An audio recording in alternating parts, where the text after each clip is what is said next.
नमस्कार, आप देख रहे हैं न्यूज नेशन में हूं पिनाक त्यागी और इस वक्त की बड़ी खबर आपको बता दें वो लॉकडाउन से जुड़ी हुई है। उत्तर प्रदेश में 5 जिलों में लॉकडाउन का आदेश हाईकोर्ट ने दिया, जिसे सुप्रीम कोर्ट ने पलट दिया है। आपको बता दें कि अब यूपी के इन 5 इलाकों में लॉकडाउन नहीं लगेगा। यूपी में लॉकडाउन को लेकर बड़ी खबर है। सुप्रीम कोर्ट ने यूपी के 5 शहरों में लॉकडाउन पर फौरी रोक लगा दी है। इलाहाबाद हाईकोर्ट ने 5 शहरों में लॉकडाउन के निर्देश जो हैं सरकार को दिए थे। योगी सरकार ने यूपी में वीकेंड लॉकडाउन का ऐलान पहले से ही किया हुआ है, लेकिन आपको बता दें इसके अलावा शनिवार और रविवार को लॉकडाउन लगेगा। लेकिन जो 1 हफ्ते का लॉकडाउन लगाने के निर्देश इलाहाबाद हाईकोर्ट ने सरकार को दिए थे उसको निरस्त कर दिया है सुप्रीम कोर्ट ने, और सुप्रीम कोर्ट ने रास्ता साफ कर दिया है। जैसे कि यूपी सरकार लगातार योगी सरकार कह रही थी कि हम लोगों की आजीविका को जो है वो संकट में नहीं डाल सकते हैं, लॉकडाउन विकल्प नहीं है, हम मामलों को रोकने की, चेन को तोड़ने की कोशिश कर रहे हैं, हम वीकेंड लॉकडाउन लगा रहे हैं, हम नाइट कर्फ्यू लगा रहे हैं। तो अभी जो स्थिति है उसके मुताबिक, जो आदेश है सुप्रीम कोर्ट का उसके मुताबिक यूपी में लॉकडाउन को लेकर जो 5 शहरों में इलाहाबाद हाईकोर्ट के लॉकडाउन के निर्देश थे उनको पलट दिया है। क्या कुछ कहा है सुप्रीम कोर्ट ने वो हम आपको अपडेट देंगे अपनी कार्रवाई में। हमारे साथ अरविंद इस वक्त सुप्रीम कोर्ट की कार्रवाई पर और ज्यादा अपडेट के साथ जुड़ चुके हैं, और अविनाश हमारे साथ इस फैसले पर क्या कुछ प्रतिक्रिया आ रही है उस पर भी अपडेट के साथ जुड़ चुके हैं। अरविंद, आज कोर्ट में क्या कुछ फैसला लिया गया और उसका आधार क्या बनाया गया, ये हमारे दर्शकों को समझाइए, क्योंकि एक बड़ा वर्ग है वो चाहता है लॉकडाउन लगे, जबकि एक वर्ग ऐसा भी है उसे लॉकडाउन शब्द से ही डर लगने लगता है। देखिए, सुप्रीम कोर्ट ने इलाहाबाद हाईकोर्ट के आदेश पर रोक लगा दी है। इसका मतलब यूपी सरकार के लिए एक बड़ी राहत है। इसके अलावा कोर्ट ने पीएस नरसिम्हा, जो कि सुप्रीम कोर्ट के वरिष्ठ वकील हैं, उनको अमाइकस क्यूरी नियुक्त किया है अपने सहयोग के लिए, यानी वो कोर्ट को इस मामले में आगे असिस्ट करेंगे। इसके अलावा कोर्ट ने यूपी सरकार से रिपोर्ट मांगी है, उनसे जवाब मांगा है कि कोविड महामारी से निपटने के लिए, उससे बचाव के लिए सरकार अपनी तरफ से क्या कुछ कोशिश कर रही है। 2 हफ्ते के अंदर सरकार को जवाब देना है, उसके 2 हफ्ते बाद सुप्रीम कोर्ट सुनवाई करेगा। यूपी सरकार की आपत्ति इस बात को लेकर के थी कि कोरोना महामारी से निपटने के लिए सरकार हर संभव कदम उठा रही है, और अगर लॉकडाउन जैसा फैसला लेना भी है तो ये पूरी तरीके से यूपी सरकार के अधिकार क्षेत्र का मसला है, कोर्ट को इसमें दखल नहीं देना चाहिए, ये एक राज्य सरकार के अधिकार का अतिक्रमण है, ये यूपी सरकार की ओर से सॉलिसिटर जनरल तुषार मेहता ने कहा। इसके अलावा उन्होंने ये भी कहा कि जो एक तरफा लॉकडाउन का फैसला है इससे सरकार के प्रशासनिक काम में दिक्कतें आएगी, लोगों की आजीविका में दिक्कत आएगी, और ऐसी सूरत में इलाहाबाद हाईकोर्ट के आदेश पर रोक लगनी चाहिए, ये तुषार मेहता ने कोर्ट से मांग की। उन्होंने सुबह कोर्ट से आग्रह किया कि जल्द सुनवाई की तारीख मुकर्रर कर दी जाए। चीफ जस्टिस ने उसके बाद आज ही मामला सुनवाई के लिए रख लिया और आज ही इस पर स्टे भी हो गया। तो यूपी सरकार की तरफ से जो आर्गुमेंट हुआ था उससे कोर्ट सहमत नजर आई प्राइमा फेसी, और यही वजह है कि कोर्ट ने रोक लगा दी है इस आदेश के अमल पर। बिल्कुल, तो फिलहाल फौरी रोक तो है, लेकिन अविनाश अगर हम बात करें योगी सरकार को राहत तो है, लेकिन उत्तर प्रदेश में अभी भी कोरोना से राहत मिल रही हो ऐसा नहीं है। और लखनऊ तो कहा जा रहा है कि एक तरह से एपिसेंटर बन गया है, और प्रवासी मजदूर जो लौटेंगे उनके लिए क्या इंतजाम है?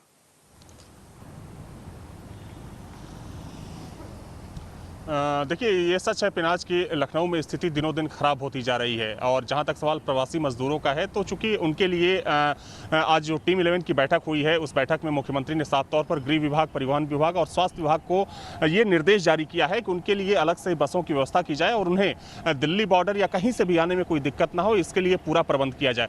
जहाँ तक सवाल कोरोना महामारी को लेकर है तो ये सच है पिनाज की लखनऊ समेत 12 से 13 ऐसे शहर हैं जहाँ पर कोरोना का जो ग्राफ है लगातार बढ़ता जा रहा है। लखनऊ में चूंकि मौजूदा समय में 50,000 से ज्यादा मामले हो चुके हैं, हर दिन औसतन तकरीबन 5,500 से लेकर 6,000 नए मामले सामने आ रहे हैं। पूरे यूपी की बात करें तो पूरे यूपी में तकरीबन 2 लाख से ज्यादा इस वक्त सक्रिय मामले हैं, 30,000 के आसपास हर रोज मामले आ रहे हैं। तो ऐसा नहीं है कि यहाँ पर स्थिति सब कुछ सामान्य है, स्थिति लगातार भयावह होती जा रही है। लेकिन हाँ, सच ये भी है पिनाज की राज्य सरकार की तरफ से जो जरूरी कदम होते हैं वो भी उठाए जा रहे हैं, और शायद यही वजह है कि कल जब हाईकोर्ट ने आदेश जारी किया कि लखनऊ, कानपुर समेत 5 शहरों में सरकार को पूरी तरीके से लॉकडाउन लगा देनी चाहिए, उसके बाद योगी सरकार की तरफ से एक बयान जारी किया गया और सरकार ने यह कहा कि पूर्ण लॉकडाउन इन शहरों में नहीं लगेगा। क्योंकि इससे पहले पिनाज आपको बताना चाहूंगा कि कुछ दिन पहले भी प्रयागराज हाईकोर्ट की तरफ से यह कहा गया था राज्य सरकार को कि पूरे प्रदेश में राज्य सरकार को लॉकडाउन लगाने पर विचार करना चाहिए। लेकिन जहां तक सवाल मुख्यमंत्री योगी का है और पूरी सरकार का है, तो चलिए, कोर्ट कह रहा है कि लॉकडाउन लगाने पर विचार करना चाहिए, सरकार कह रही है कि ये एक आर्थिक लिहाज से वायबल चीज नहीं है, लोगों में ज्यादा पैनिक फैलेगा, लेकिन कहीं ना कहीं जान है तभी जहान है। कई जगहों पर हमने देखा है कि लॉकडाउन लग चुका है। अभी सुप्रीम कोर्ट ने राहत तो दे दी है, लेकिन इंतजार इस बात का है कि आने वाले दिनों में क्या उत्तर प्रदेश में मामलों में कमी आती है। इस पर नजर बनाए रखेंगे। आप दोनों का बहुत बहुत शुक्रिया। और इस सब के बीच में न्यूज नेशन अपनी जिम्मेदारी निभाते हुए एक जिम्मेदार चैनल की बदौलत लगातार इस महामारी के दौर में जब चिकित्सा सेवाएं जो हैं चरमरा रही हैं, जब अस्पतालों में ऑक्सीजन बेड की कमी हो रही है, तो हम लगातार लोगों को जागरूक कर रहे हैं। लोगों के जहन में सवाल आता है कि आखिर कोरोना तो पिछली बार भी आया था, इस बार ज्यादा लोगों को अस्पताल तक क्यों पहुंचा रहा है कोरोना? क्यों लोग घर में ठीक नहीं हो रहे हैं? क्यों ऑक्सीजन की कमी ज्यादा हो रही है? आइए यही सवालों के जवाब बताता हुआ हमारा अगला रिपोर्ट देखिए और समझिए, जागरूक होइए, सतर्क होइए।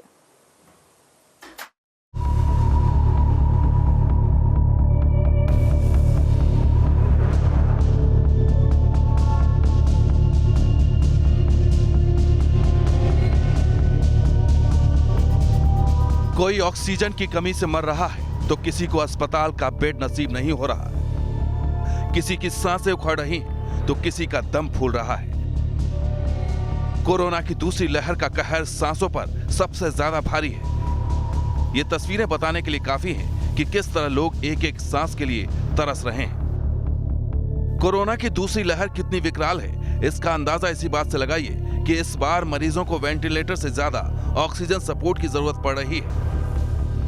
दूसरी लहर में मरीज ज्यादा अस्पताल में भर्ती हो रहे हैं और इसलिए अस्पतालों पर इस बार बोझ ज्यादा है। बेड फुल है और मरीज एक अस्पताल से दूसरे अस्पताल भटकने को मजबूर है। कोरोना की पहली और दूसरी लहर में क्या फर्क है, उसे आप इस आंकड़ों से समझ सकते हैं। पहली लहर में अस्पताल में भर्ती होने वाले मरीजों की औसत उम्र 50 साल थी, जो इस साल घटकर 48 साल तक पहुंच गई। इतना ही नहीं, कोरोना की नई लहर में सांस लेने में ज्यादा दिक्कत की शिकायत आई। पिछली बार 41.7% मरीजों को सांस लेने में मुश्किल आई थी, जो इस बार बढ़कर 47.5% हो गई, यानी करीब 6% ज्यादा। इतना ही नहीं, इस बार वेंटिलेटर से ज्यादा ऑक्सीजन सपोर्ट की जरूरत पड़ रही है, यानी इस बार कोरोना सीधे आपके लंग्स को निशाना बना रहा है। ICMR की रिपोर्ट की माने तो कोरोना के दूसरी लहर में वायरस हवा में स्प्रेड कर रहा है, जो नाक के जरिए सीधे लंग्स में अटैक कर रहा है और इसी वजह से लोगों को सांस लेने में दिक्कत हो रही है और अस्पताल जाने की नौबत आ रही है।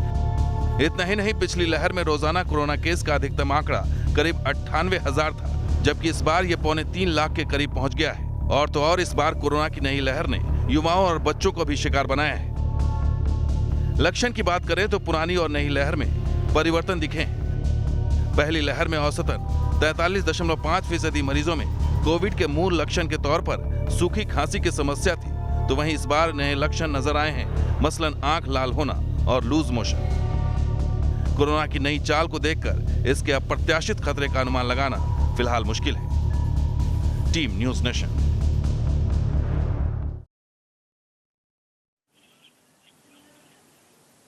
चलिए इस वक्त की बड़ी खबर अपने दर्शकों को बता दें।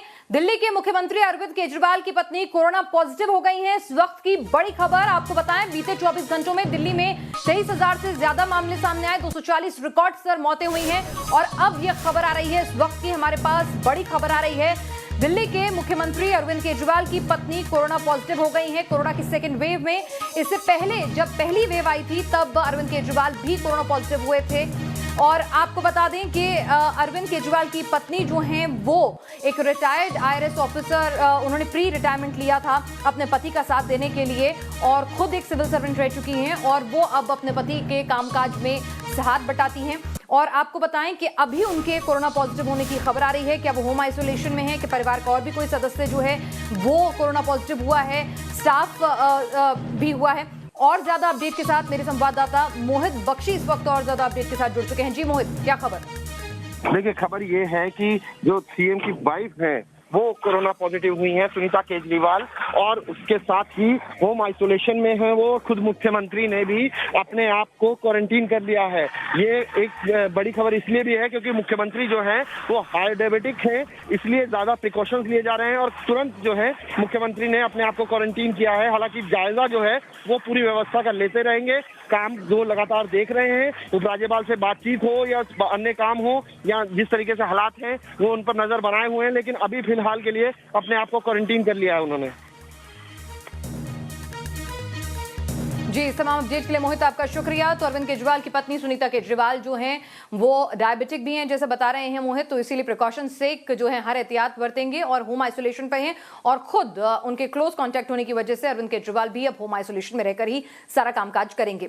दिल्ली में कोरोना नए रिकॉर्ड बना रहा है और इसी वजह से मुख्यमंत्री अरविंद केजरीवाल को लॉकडाउन लगाने की नौबत आ गई और उसके बाद अब स्थिति जो हुई है कि जो आनंद विहार स्टेशन है वहां पर ट्रेन की बोगियों को अब कन्वर्ट किया जा रहा है कोविड अस्पताल के तौर पर, क्योंकि अस्पतालों में बेड नहीं बचे हैं।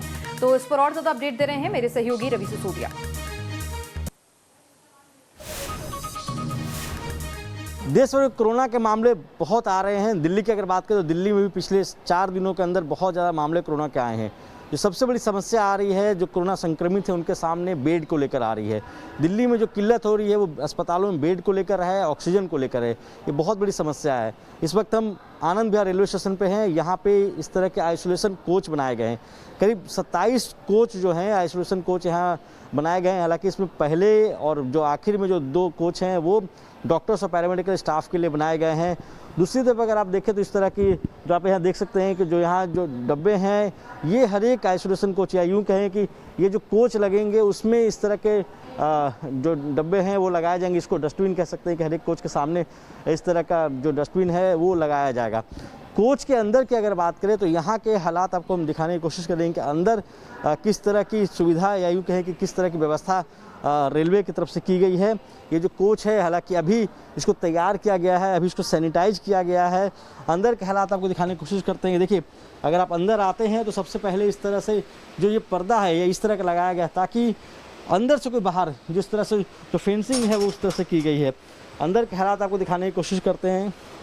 अंदर अगर आप आएंगे तो इस तरह के कोच हैं, यहाँ जो बेड हैं और सामने ये देखिए ये ऑक्सीजन का सिलेंडर यहाँ पर रखा गया है। ऑक्सीजन सिलेंडर भी इस कोच में है। यहाँ उस तरह के इक्विपमेंट है उनके।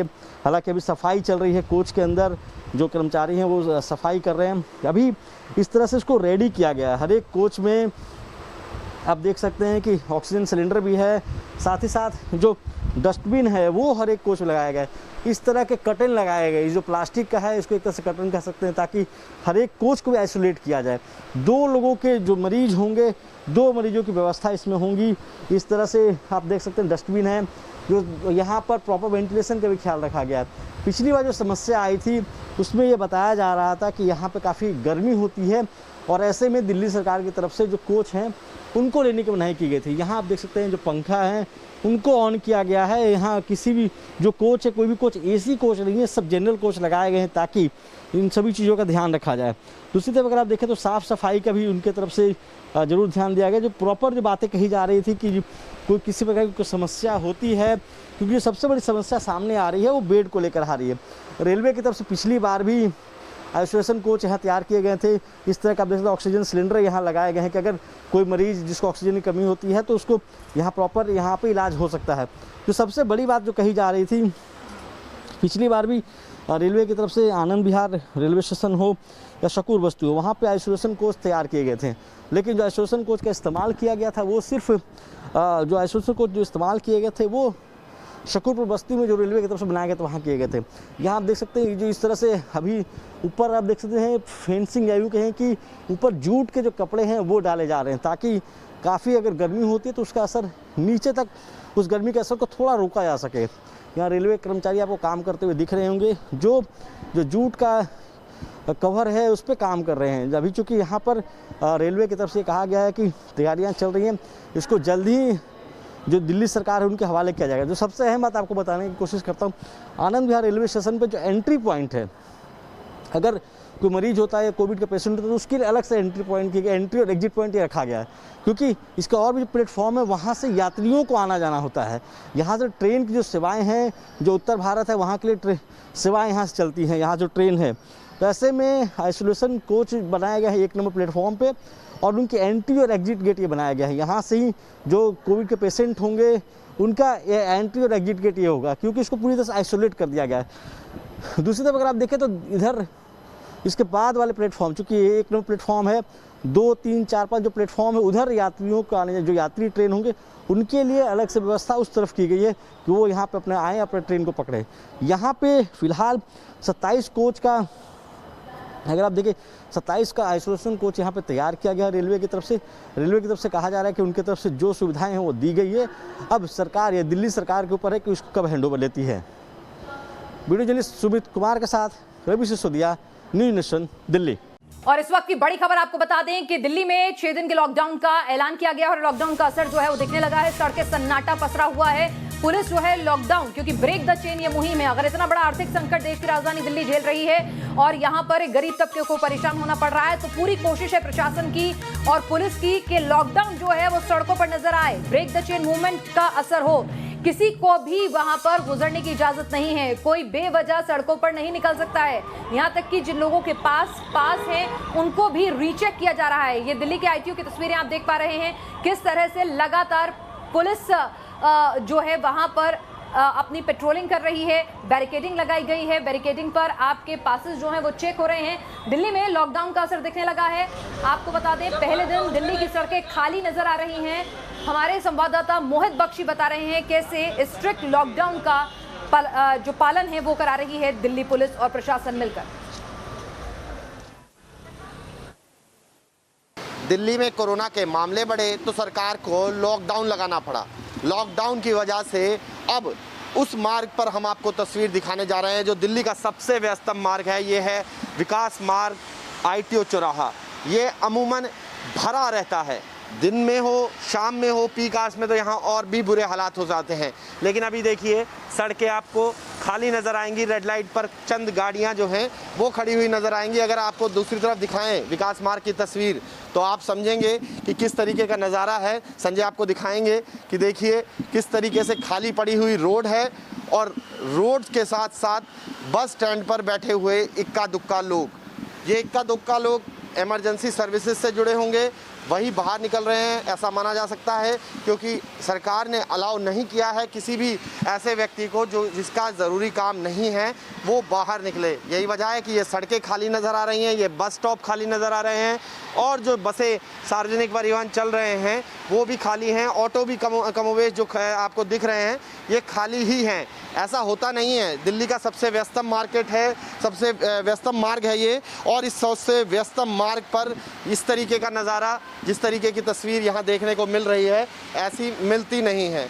अभी आप देख सकते हैं किस तरीके के हालात हैं। ये पुलिस हेडक्वार्टर है सामने ही, और पुलिस हेडक्वार्टर की सामने की सड़क आपको गवाही दे रही है कि शायद जिस चीज़ की उम्मीद की जा रही है वो अगर इसी तरीके से रहा, लोगों का निकलना कम हुआ तो फिर लॉकडाउन का फ़ायदा लोगों को मिल सकता है। अब ये बस आई है, बस में आप ये जो बस है वो भी आप देख सकते हैं। बस दिखा पाएँ अगर तो संजय, यहीं से इधर बस निकल रही है और बस में कम संख्या में ही लोग जो हैं वो सवार हो रहे हैं। बस स्टैंड पर ये बस रुकती है और जो लोग हैं उनकी संख्या जो दिखाई पड़ती है आंखों से वो दिख रही है कि इक्का दुक्का लोग ही उसमें सवार हो रहे हैं। ये मार्ग जो सबसे व्यस्तम है वो अभी खाली नज़र आ रहा है और कोरोना के संक्रमण दर जो 30 तक पहुंच गई थी फिर कम हुई, लेकिन अब फिर बताया जा रहा है कि वो संक्रमण दर एक बार फिर उछाल मार रही है।